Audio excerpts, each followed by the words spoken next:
relíquias guardadas que fazem parte da história de Teófilo Otoni. Fitas com filmes e produções locais, pertencentes a um dos proprietários do antigo Cine Palácio, um dos maiores cinemas da América Latina, que infelizmente hoje já não existe mais.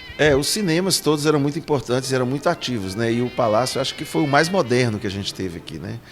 Primeiro foi o Cine Império, depois o Cine Vitória, depois o Cine Metrópole, depois o Cine Palácio foi o mais moderno, construído para 1.100 lugares, se não me engano, 1.200 lugares. Apaixonado por cinema, o Sr. Mauro não só exibia os filmes, mas também os produzia. São muitos conteúdos com filmagens feitas de eventos e acontecimentos na cidade de Teófilo Otoni.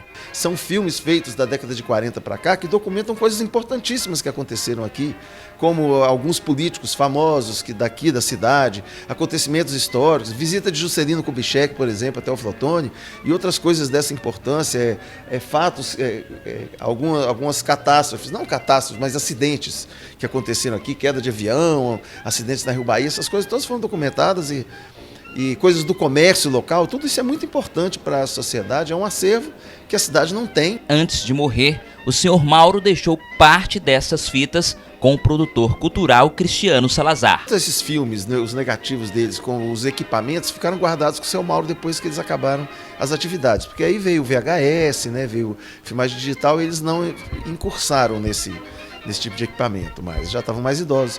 Pouco antes de falecer, o Sr. Mauro me procurou e me pediu para que eu tomasse uma providência em relação a esse acervo que ele tem.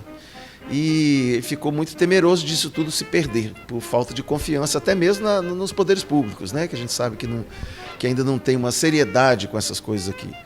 E então eu estou com esse acervo. Agora, o produtor tenta conseguir recursos para remasterizar estes filmes e colocá-los à disposição das pessoas para que vejam imagens jamais vistas e que estão guardadas há décadas. Não é um custo baixo, até porque o acervo também é muito grande. Tem filme em 35mm, 16mm, 8mm, colorido, negativo, negativo colorido, negativo preto e branco, então tem um monte de coisa. E não é muito barato, mas existe como fazer, existe como recuperar filmes que estão estragados. Alguns já se perderam por causa do tempo, né? Melou o filme e tal, mas tem como restaurar e digitalizar, colocar em HD e tal. A intenção do produtor cultural Cristiano Salazar é disponibilizar todos esses filmes que foram feitos de assuntos aqui da cidade de Teófilo Otoni.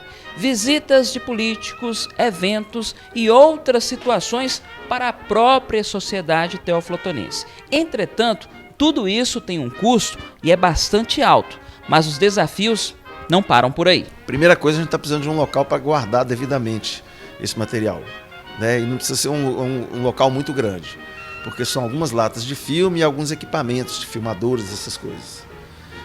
Eu já entrei em alguns projetos, alguns até foram aprovados, mas o governo do estado não disponibilizou o recurso, sabe? Fiquei até bastante indignado com isso, que foi algo indevido e desonesto até por parte do governo do estado na época.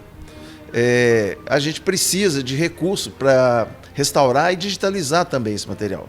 Estamos entrando agora também em outro projeto para conseguir recursos, mas eu acho que a iniciativa privada também pode nos auxiliar. Agora, Salazar vive a expectativa de conseguir trazer de volta aquilo que lá atrás foi registrado, que por enquanto permanece apenas na memória, mas que pode vir à tona mostrando a riqueza de quem esteve no passado e já pensava no futuro, registrando o presente daquela época. O Sr. Mauro, além de ser um dos sócios do cinema, ele era o que fazia o cinema funcionar, conhecia todo o equipamento.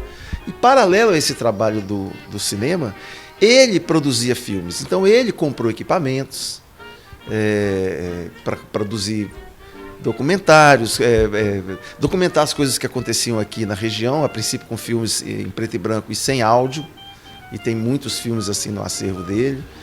E eles tiveram também, ele com o seu Chicre, alguns cinemas na periferia da cidade, montados em galpões assim, adaptados, né, para passar filmes em 16mm. Tinha um pouquinho menos de qualidade, mas atendia aquelas populações de lá. Até uma história bem interessante de ser contada.